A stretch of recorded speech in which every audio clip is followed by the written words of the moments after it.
वो पोल खोल दिया कि आप पैसा लेके बहाली करते हैं, टीचर जाता है तो सो जाता है, तो कोई जाकर बोलता है कि उसको सर आईबे नहीं करता, तू हाउ उससे पूछ ले।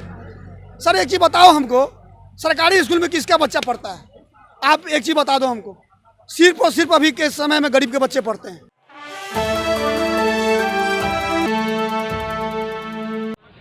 नमस्कार, आप देख रहे हैं DN न्यूज। मैं हूं आपके साथ बिट्टू गिरी। देखिए, राजधानी पटना के गर्दनीबाग धरना स्थल पे है, जहां की तमाम जो STET 19 के अभ्यर्थी हैं वो अपनी मांगों को लेकर आज धरना पे बैठे हैं। बात करेंगे उन लोगों से कि पिछले कुछ दिनों से आप लोग धरना से हट गए थे, क्या वजह था और फिर आज बैठने का क्या वजह है? देखिए, धरना से हट गए थे, इसका वजह यही था कि हम लोग मांगे थे सरकार से। हम लोग को उम्मीद था कि सरकार हमारी मांग को मानेगी, लेकिन हम लोग इंतजार करते करते थक गए, सरकार हमारी मांग को नहीं मानी। तो फिर से हम लोग इस बार बैठे हैं, और इस बार ऐसा बैठे हैं कि आमरण अनशन भूख हड़ताल होगा, और उसके बाद अगर तभी सरकार नहीं मानेंगे तो हम लोग यहीं पे प्राण आत्मदाह कर लेंगे, लेकिन अब हम लोग यहाँ से उठेंगे नहीं। अच्छा, क्या वजह था जो कि आप लोग को हटना पड़ा गर्दनीबाग धरना स्थल? देखिए, झूठी आश्वासन बार बार विभाग के द्वारा दिया जाता है और शिक्षा मंत्री के द्वारा आश्वासन दिया जाता है, लेकिन धरातल पर ऐसा कोई कार्य दिखता नहीं है। तो हम लोग अपनी मांग को मानने के लिए, क्योंकि हम लोग की मांग बस्ती नहीं है, जो हम लोग इतना दिन से जान रहे हैं, अभी जान रहे हैं, हम भी जान रहे हैं कि सब ये तीन ही मांग है।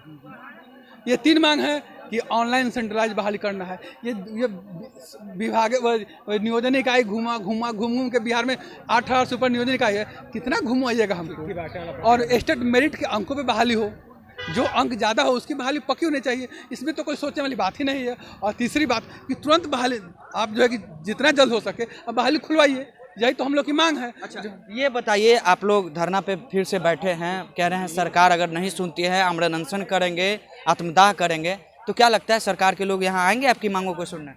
हमारा जो कर्तव्य है, सरकार से अपनी बातों को जो बार बार हम लोग पहुँचा रहे हैं, पुनः हम उनसे उनके आश्वासन से, झूठे आश्वासन हम लोग को दिए, उनकी जो आश्वासन का समय था वो समय बीत गया, हम लोग के फेवर में या हम लोग के लिए कुछ ऐसा खबर नहीं है। पुनः हम अपनी बातों को लेकर, अपनी मांगों को लेकर सरकार को जगाने के लिए हम लोग फिर अपना धरना पर बैठे हुए हैं। जो हमारी मांग है कि हमारी बस क्या मांग है कि डिग्री दिखाओ, नौकरी पाओ, सिस्टम बंद करो। बिहार के सरकारी स्कूलों में गुणवत्तापूर्ण शिक्षा देना है। अगर सरकार की सही रूप से देने की मंशा है तो विद्यालय में गुणवत्तापूर्ण शिक्षक की नियुक्ति करे। और ये फर्जी रूप से बिहार में टीचर बनने के लिए बंगाल से आ जाते हैं, झारखंड से आ जाते हैं, जम्मू कश्मीर, कहीं कहीं जगह से बहुत जगह से प्राइवेट यूनिवर्सिटी के द्वारा से डिग्री खरीद कर जाली बनवा कर आ जाते हैं। उसके आधार पर यहाँ शिक्षक की नियुक्ति कर देते हैं। तो वही ना होता है कि वहाँ जाते हैं तो सरकारी स्कूल में बच्चा मुख्यमंत्री जी से ही कहते हैं कि सर हमको पढ़ने का शक्ति दीजिए, हाथ जोड़ कर हमको पढ़ने का शक्ति दीजिए सर, जो हम सरकारी स्कूल में नहीं पढ़ना चाहते हैं। हम वही मुख्यमंत्री महोदय को और शिक्षा मंत्री महोदय को कहना चाह रहे हैं कि वैसे बार बार शर्मसार होने से अच्छा है, और इसमें आपकी काबिलियत नहीं दिखती है। आश्वासन नहीं, नियुक्ति चाहिए। क्या लगता है नियुक्ति मिलेगी आप लोगों को? हाँ, हम लोग को नियुक्ति सरकार जब तक लिखित नहीं देगा, मुंह से तो कई बार बोल चुका है कि ये कर देंगे, वो कर देंगे, हाउ कर देंगे, मगर जब तक हम लोग को आश्वासन नोटिस नहीं निकालेंगे, सरकार प्रेस रिलीज नहीं करेंगे, तब तक हम लोग यहाँ से अपना जो धरना समाप्त नहीं करने वाले हैं सर। या इसके लिए जो भी हो जाए, हम लोग हर लेवल से गुजरने के लिए तैयार है। पहले हम लोग उपद्रवी नहीं बनना चाहते हैं, उपद्रवी इसलिए नहीं बनना चाहते कि संविधान में कहीं भी ऐसा नहीं लिखा गया है कि आप उपद्रवी बनो। प्यार से अपनी बात को सहमत करवाने के लिए सरकार के सामने अपने जो भी है रख रहे हैं। सरकार अगर नहीं माना तो फिर हम लोग जो है भगत सिंह का रास्ता अपना लेंगे। हाँ, डायरेक्ट। अच्छा, क्या लगता है सरकार आप लोगों की मांगों को सुनेगी? क्योंकि लगातार आप लोग धरना स्थल पे पहले भी बने हुए हैं और आज से भी आप लोग का धरना चालू हो गया है। क्या लगता है सरकार के लोग यहाँ पहुँचेंगे, आपकी मांग को सुनेंगे? नहीं सुनेंगे तो हम लोग मतलब यहीं पर रहेंगे, अनिश्चितकालीन यहीं पर बैठे रहेंगे जब तक नहीं आएंगे तब तक नहीं आएंगे जी। तो अभी भी जो आप देखे हैं बिहार में, पूरा बिहार में क्या पूरे भारत में अभी सोनू का चर्चा हुआ, क्यों हुआ सर? हम पूछा था क्यों हुआ सर? जब यहाँ का शिक्षा मंत्री वो पोल खोल दिया कि आप पैसा लेके बहाली करते हैं, टीचर जाता है तो सो जाता है, तो कोई जाकर बोलता है कि उसको सर आईबे नहीं करता, तू हाउ उससे पूछ ले। सर एक चीज़ बताओ हमको, सरकारी स्कूल में किसका बच्चा पढ़ता है? आप एक चीज़ बता दो हमको। सिर्फ और सिर्फ अभी के समय में गरीब के बच्चे पढ़ते हैं, जिसके घर में कोई रोजी रोटी का साधन नहीं है।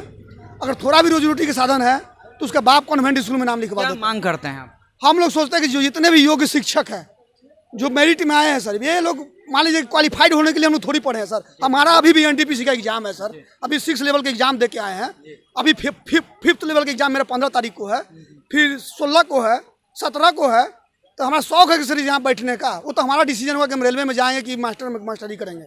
मगर यहाँ पर सबसे बड़ी चीज़ सरकार को जो एक चीज़ को फैसला लेना पड़ेगा कि जितने भी मेरिट का अभ्यर्थी है सबको नियुक्ति जल्दी से जल्दी इसका नोटिफिकेशन निकाला जाए, क्योंकि ये गर्मी में तबीयत खराब न करवाए योग्य शिक्षक हो। चलिए, तो साफ तौर पे आपने सुना एसटीटी अभ्यर्थियों का, जिस तरह से इनका कहना है कि हम लोग शिक्षक हैं और शिक्षक होकर ही हम लोग गर्दनीबाग के धरना स्थल पर अगर बैठे रहे तो हम लोग का क्या होगा। इनका साफ तौर पे कहना है कि जल्द से जल्द जो नोटिफिकेशन है वो जारी करें, नहीं तो हम आने वाले समय में आमरण अनशन के साथ साथ आत्मदाह करेंगे गर्दनीबाग के धरना स्थल पर। DND न्यूज के माध्यम से अब आप पल पल की खबरों से रहेंगे अपडेट। इसके साथ ही अगर आपने अभी तक चैनल को सब्सक्राइब नहीं किया है तो कृपया कर लें और वीडियो अच्छा लगने पर लाइक और शेयर जरूर करें।